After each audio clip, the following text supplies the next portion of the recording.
দেখেন আল্লাহ কি scientifically arrange করছে জিনিসটা। আল্লাহ বানাইছে এই শরীরটা।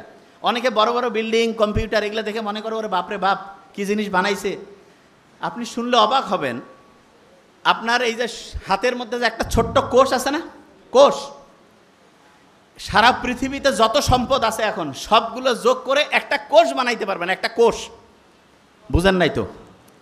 আপনার আমার শরীরে প্রায় 1,00,000 ট্রিলিয়ন, মানে এটাকে আমি আসলে সহজ করে না বললে তো বুঝবেন না, আমি আগে ব্রেনটার কথা বলি, নোবেল যেটা বলে গেছে 86 বিলিয়ন, তার মানে 1 বিলিয়নে 100 কোটি, এরকম 86 দিয়া মানে 100 কোটির মতো 86টা, বুঝতে পারছেন?